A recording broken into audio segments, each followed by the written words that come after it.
untuk jamaah yang baru bergabung hari ini kita sedang membahas tema. Ini dia tanda-tanda hati yang selamat dan jauh dari kesusahan. Masya Allah tadi di segmen sebelumnya kita sudah dapat 3 nih tanda-tandanya.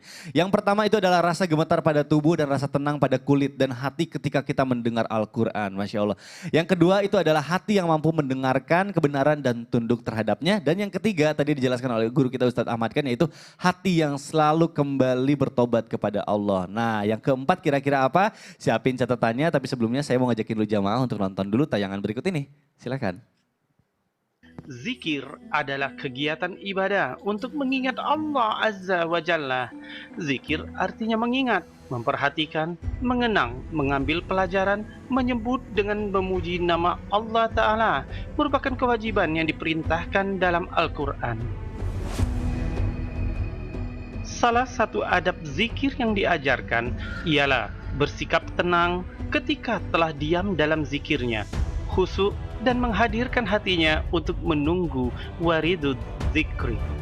Nih Ustaz Syam, apakah benar nih tanda hati yang selamat dan jauh dari kesusahan selanjutnya ini harus dipaksakan karena tidak datang begitu saja, harus dibiasakan gitu. Saya jadi penasaran nih kira-kira apa sih? Mohon penjelasannya guru. Silakan. Bismillahirrahmanirrahim. Tabaik kembali guru Ustadz Maulana Ustadz Ahmad Khan, Mas Mikdad serta guru-guru kami yang dimuliakan Allah Subhanahu wa taala. Tanda keempat daripada hati yang selamat dan jauh daripada segala jenis kesusahan adalah hati yang memiliki kekhusyuan ketika berzikir, ketika mengingat Allah Subhanahu wa taala, ketika menyebut-nyebut nama Allah Subhanahu wa taala. Maka yang harus kita ketahui apa itu khusyuk. Ya, apa itu khusyuk, apa itu berzikir kepada Allah, apakah dengan bergeraknya tubuh ini adalah salah satu daripada tanda kekhusyuan? Ternyata khusyuk itu artinya simpel. Kalau misalnya teman-teman mau mengambil arti yang simpel, khusyuk itu tunduk, takut, rileks. Rileks. Jadi masa ada orang rileks sampai Iya ya. jadi khusyuk itu sebenarnya rileks gitu ya. Maka dalam Al-Qur'an disebutkan begini, ba'da naqul a'udzubillahi minasyaitonir rajim. Lau anzalna hadzal qur'ana 'ala jabalin lara'aitahu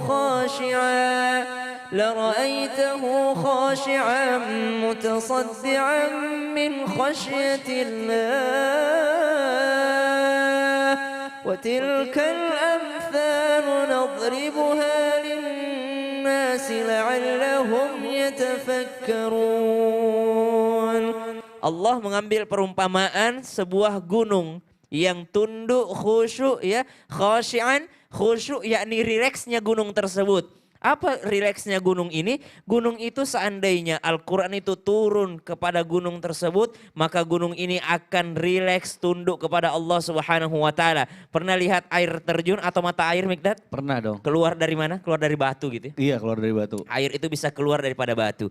Contoh orang yang khusyuk adalah kalau batu-batu gunung saja bisa mengeluarkan mata air, apalagi batu-batu yang ada di hati kita. Aduh. Itu kalau udah khusyuk bisa mengeluarkan air mata.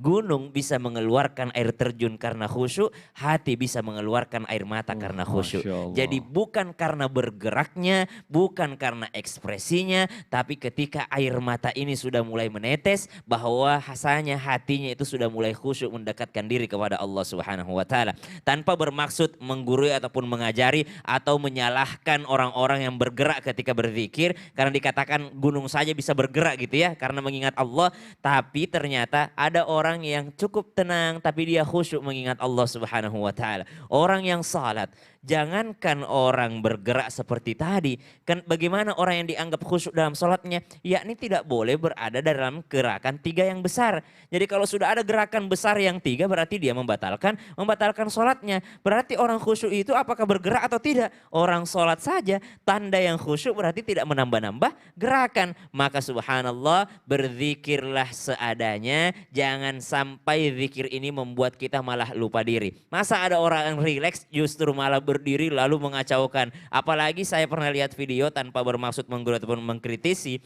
Ada video orang berzikir bercampur antara laki-laki dan perempuan. Ya, sehingga ada yang saking khusyuknya atau saking apanya gitu ya, lupa diri dia melepaskan hijabnya, naudzubillahi min dzalik, atau sambil bergoyang-goyang, dan ini sangat menyalahi daripada syariat Islam. Maka mengingat Allah, hati ini mengingat Allah, lisan ini yang menyebut-nyebut nama Allah Subhanahu wa taala. Alladzina يذكرون الله قياما وقعودا وعلى جنوبهم.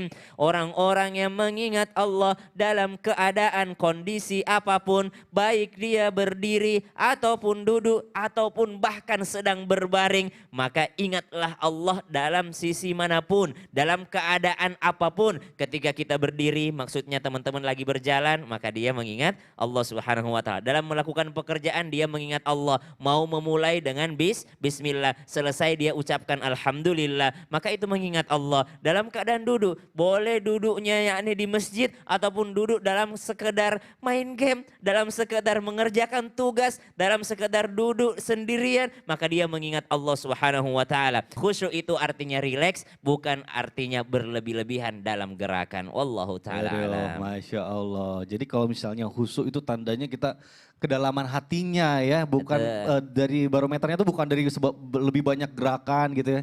Tapi mungkin kalau misalnya udah khusyuk benar-benar bisa menitikan air mata ya. Orang yang seperti tadi. dihipnosis itu kan tidur seperti Relax, semakin dalam relax gitu ya. Aduh, Masya Allah. Nah itu berarti tanda-tanda supaya hati kita itu selamat dan jauh dari kesusahan.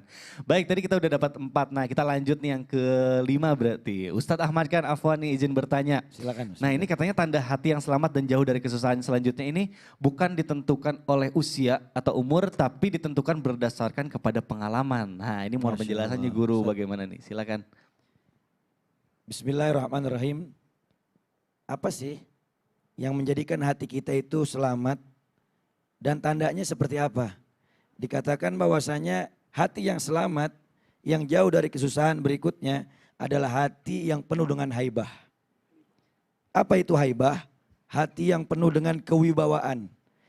Dan kewibawaan itu adalah satu sifat yang apabila ada pada diri seseorang hamba, maka orang yang ada di sekitarnya itu akan merasakan sungkan, merasakan hormat kepada mereka. Karena sifat haibah yang dimiliki oleh hatinya di dalam diri seorang tersebut.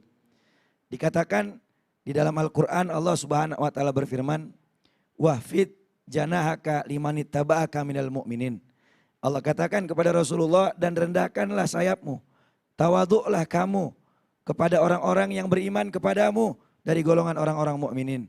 Maknanya hati yang penuh dengan haibah, kewibawaan itu bisa terjadi apabila seorang hamba itu dia dipenuhi dengan sifat tawaduk, sifat yang rendah hati kepada siapapun yang dia jumpai, sehingga sifat itu akan melahirkan rasa sungkan dari orang-orang di sekitarnya. Karena kata baginda Rasul Nabi Muhammad SAW, "Man tawadhu'a rafa'ahullah wa man takabbara wada'ahullah."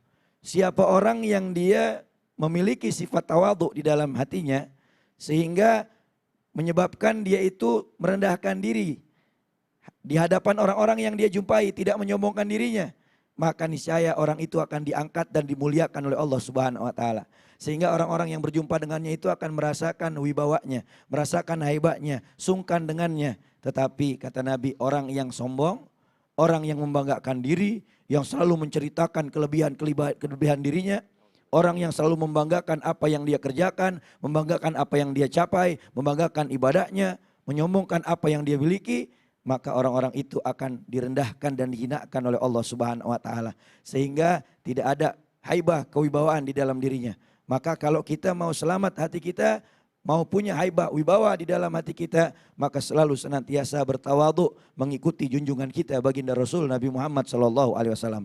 Dan di Quran Allah sudah katakan, wala tamshi fil ardi marahan.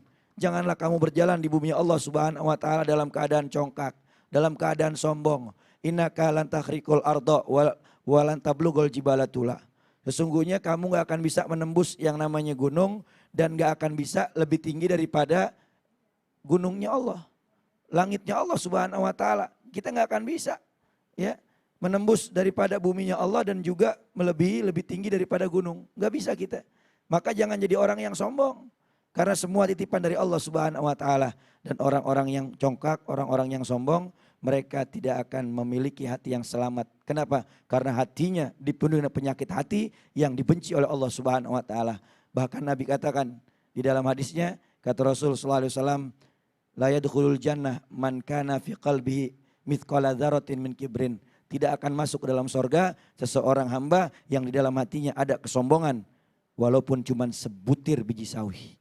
Jangankan masuk ke dalam sorga, cium harum sorga pun diharamkan oleh Allah Subhanahu wa taala. Oleh sebab itu, tawaduklah kita, maka hati kita akan berwibawa dan kita akan selamat. Aduh, Masya Allah. Ini ngomong-ngomong soal rendah hati. Saya ingat jadi captionnya Ustadz Syam kemarin tuh. Ada Tentang apa captionnya tuh? gini. Gimana? Lebih baik punya guru rasa teman daripada teman rasa guru. Saya like share kemarin. Itu keren banget. Karena zaman sekarang banyak teman-teman yang belaga jadi guru, Iya, padahal teman-teman nggak punya guru. ilmu. Ya Allah, luar biasa jamaah pembahasan kita hari ini. Nah, saking serunya, saking menariknya banyak sekali nih pertanyaan dari jamaah yang sudah masuk ke sosial media Islam itu Indah. Maka dari itu kita langsung aja masuk ke segmen Tanya Dong Ustadz. Kami semua tanya dong Ustadz. Baik, Masya Allah jamaah, terima kasih atas antusiasnya, pertanyaannya bagus-bagus banget dan ini sudah dipilih oleh tim dari Islam itu Indah. Kita langsung aja bacakan ini pertanyaan pertama dari hamba Allah. Baik, Assalamualaikum Ustadz, Waalaikumsalam warahmatullahi wabarakatuh. Apakah benar hati yang tidak selamat dan jauh dari Allah itu ditandai dengan orang itu sering kesurupan makhluk gaib? Padahal orang itu selalu sholat dan rajin baca Quran. Apakah benar hati yang dikuasai oleh makhluk gaib ketika dia dirasuki oleh jin-jin? Waduh, Masya Allah. Ini seru nih untuk dibahas nih. Boleh dijawab oleh guru kita Ustadz Syam, silakan guru. Kalau hati tidak sibuk mengingat Allah, maka hati itu kosong. Kalau hati itu sudah kosong, maka gampang untuk diganggu oleh yang namanya gangguan syaitan. Syaitan itu adalah sifat, jenisnya ada dua. Baik syaitan daripada jenis jin, yakni makhluk gaib, ataupun syaitan daripada jenis manusia, makhluk nyata tapi dia pengganggu juga. Maka subhanallah, harusnya mengingat Allah Subhanahu wa taala di setiap keadaan kita. Kalau ditanyakan apakah hatinya ini jauh dari Allah, belum tentu. Siapa tahu karena saking dia mengingat Allah Subhanahu wa taala, kita melihatnya kerasukan padahal dia sedang dekat dengan Allah Subhanahu wa taala. Mohon maaf teman-teman, kami pribadi meyakini bahwa ada memang orang-orang yang dekat dengan Allah sehingga Allah cabut akalnya. Wali-wali majadzub itu kami sangat meyakini hal tersebut. Ada yang seperti itu, namun bukan berarti kita melihat orang kesurupan kita membacakan ruqyah, jangan langsung suudzon kepadanya. Kita bacakan ayatul kursi membantu dia kembali mengingat Allah Subhanahu wa taala. Waduh, Masya Allah. Baik, mudah-mudahan terjawab ya. Kita lanjut juga ke pertanyaan berikutnya nih. Ini dari Instagram, oh baik tidak mau disebutkan namanya, dari hamba Allah. Assalamualaikum Ustadz, maaf saya mau tanya. Ini saya terlanjur sakit hati sama suami karena dekat sama perempuan lain. Aduh, nauzubillah. Sekarang kalau suami kerja bawanya curiga terus, nggak pernah tenang, hati mau ngelepas suami kerja. Gimana ya Ustadz cara ngobatin trauma dan rasa curiga biar hati tenang? Bawaannya ke anak juga tenang. Terima kasih. Wassalamualaikum warahmatullahi wabarakatuh. Waduh, Masya Allah, bicara soal perihara rumah tangga, ini perihara rumah tangga langsung aja sama yang paling berpengalaman Ustadz Maulana. Silakan. Baik, saya langsung jawab ya, Boleh. lewat tausiah. Ya, luar biasa, silakan. Baik, bismillahirrahmanirrahim. Satu hal buat kita bersyukur karena pada hari ini kita belajar untuk menata hati, menenangkan hati supaya hati kita selamat, jauh dari susah, jangan cari susah. Betul sekali. Anda sudah tenang tapi malah tidak tenang disebabkan karena mencari-cari masalah. Jangan mandi hujan di saat musim kemarau. Gimana Nggak tuh? bisa. Susah ya. Susah. Jangan beli rumah di musim kemarau, akhirnya engkau dapat rumah yang kebanjiran. Aduh. Siapa tuh?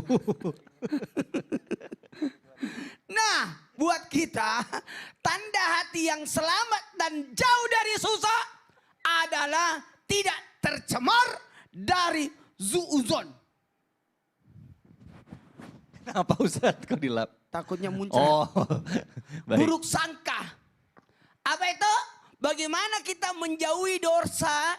Karena buruk sangka itu, suuzon itu pasti ada dosa di dalamnya. Meskipun Anda berusaha untuk menjauh dari dosa, tapi kalau ada buruk sangka itu hati-hati. Tapi kan waspada Ustadz.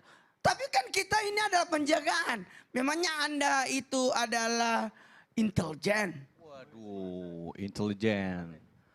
Intelijen itu ya itu. Intelijen. Memangnya Anda itu orang yang menginterogasi orang. Iya betul. Interogasi orang bisa saja kita buruk sangka dulu. Jangan. Tapi dalam hal ini hati-hati. Prasangka buruk atau buruk sangka ini bukan ciri-ciri orang beriman. Maka jauh dari keimanan kalau kita ada buruk sangka. Sebaiknya kita tetap berbaik sangka. Sampah aja masih ada gunanya. Jadi pupuk. Betul. Kotoran yang ada di telinga aja ada manfaatnya. Betul. Supaya semut tidak masuk ke dalam karena pahit. Betul. Tidak mau masuk ya. Nggak mau masuk. Rasanya nggak enak. Untung bukan Padli hostnya. Seandainya Padli dia tanya, memang udah pernah coba kalau pahit? Saya pengen tapi saya belum berani karena masih junior. Allah itu berada dalam prasangka hambanya. Jadi jangan pernah buruk sangka. Kalau dia anak-anak masih belum banyak ilmunya, belum banyak dosanya karena masih anak-anak. Tapi kalau orang besar, orang tua, dia berdosa, kemungkinan pahalanya lebih banyak, ibadahnya lebih banyak daripada dosanya. Jadi kita harus memaklumi. Kalau Anda jadi imam, jangan terlalu panjang bacaannya. Karena bisa jadi ada orang lemah fisiknya di belakang, yakni orang tua, dan ada lemah imannya, yaitu anak-anak. Jadi tetap berbaik sangka. Ini. Dia itu banyak dosanya, dia itu berzina dan sebagainya. Kita tidak boleh berburuk sangka. Kenapa? Bisa jadi dia sudah bertobat, tapi kita yang menggibai dia belum selesai. Ini hati-hati loh. Makanya mohon maaf, ini harus ditata hati kita supaya bisa selamat. Jangan pernah buruk sangka pada seseorang.